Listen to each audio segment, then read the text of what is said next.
অত্যন্ত অন্যায় হচ্ছে বাংলাদেশে। বাংলাদেশ সরকার এই নিয়ে বিশেষ কিছু করছে বলে মনে হচ্ছে না, প্রথম। দ্বিতীয় হচ্ছে, এই যে ইউনূস, ইনি নোবেল শান্তি পুরস্কারের জন্য একটা নোবেল শান্তি পুরস্কার পেয়েছিলেন। আমার মনে হয় এই ইউনূস যেভাবে বাংলাদেশকে গত প্রায় 90 দিন ধরে চালাচ্ছেন, একটা সম্পূর্ণ বেআইনি সরকার চলছে। কারণ তাদের প্রধানমন্ত্রী পদত্যাগ করেননি এখনো, সে তিনি যেখানেই থাকুন। এবং যেভাবে তার ওই একটা অস্থায়ী সরকার মতো তিনি গঠন করেছেন, তার হেড হয়েছেন, তাতে যেভাবে অন্য ধর্মের ওপর, বিশেষত হিন্দু ধর্মের ওপর যে আক্রমণ চলছে, তাতে আমি মনে করি নোবেল কমিটির এই মুহূর্তে তার নোবেল পুরস্কার ফিরিয়ে নেওয়া উচিত।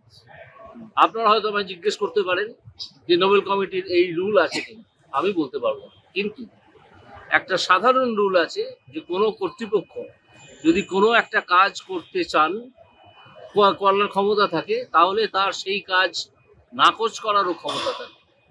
সেই প্রিন্সিপালের উপর ভিত্তি করে আমি দাবি করছি নোবেল কমিটি এই মুহূর্তে ইউনেসের নোবেল পুরস্কার ফেরত নিয়ে নিক। ক্রমেশ ব্যাপারটা বোঝা যাবে। আন্তর্জাতিক পরিস্থিতি সবাই নজর রাখছেন, সব দেশ, এবং এই অসভ্যতা চলতে পারে, প্রথম।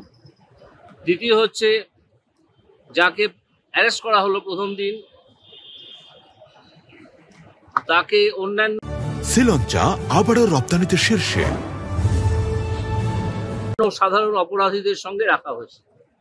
কোন সভ্য দেশে এরকম হয় বলে আমি শুনিনি। এরা যে কোনো সময়, কালকে আমাদের এখানে যিনি ইসকনের আছেন, তিনি আশঙ্কা প্রকাশ করেছেন যে তাকে যে কোনো সময় মেরে ফেলা হতে পারে, চিন্ময়ানন্দ। তো যদি আপনাকে আটকে রাখতেই হয়, এই অসভ্য বর্বর সরকার যেটা চলছে, তাকে যদি আটকে রাখতেই হয়, তাহলে আপনি কোনো গেস্ট হাউসে আটকে রাখুন তাকে, অন্য কোনো আলাদা জায়গায় নিয়ে গিয়ে আটকে রাখুন তাকে। যখন আদবানিকে অ্যারেস্ট করেছিল বিহার সরকার, আপনাদের অনেকেরই হয়তো মনে আছে, আমাদের লালকৃষ্ণ আদবানিকে রথযাত্রা নিয়ে, তখন তাকে তো একটা গেস্ট হাউসে রাখা হয়েছিল। এরকম অনেক ক্ষেত্রে হয়। আপনারা এতই অসভ্যতা করছেন হিন্দু ধর্মের বিরুদ্ধে যে এই যিনি স্বামী চিন্ময়ানন্দ দাস, হ্যাঁ, চিন্ময় কৃষ্ণ দাস,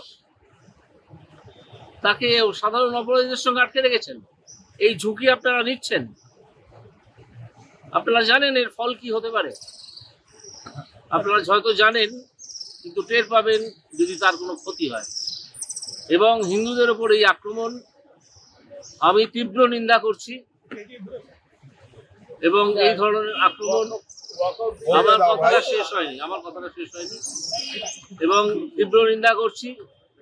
এবং যারা এই আক্রমণ চালাচ্ছেন, তারা জেনে রাখুন, পৃথিবীর বিভিন্ন দেশে তাদের ধর্মীয় সম্প্রদায়ও আছে, তারা মিলেমিশে থাকে, যেমন আমাদের ভারতবর্ষ।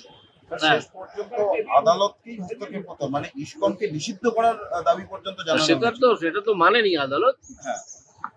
কিন্তু ইসকনে যদি তাকে আটকে রাখতেই হয় কোনো একটা কারণে, তাহলে তাকে সরিয়ে অন্য কোনো গেস্ট হাউসে রাখুন বা অন্য কোনো ঘরে রাখুন।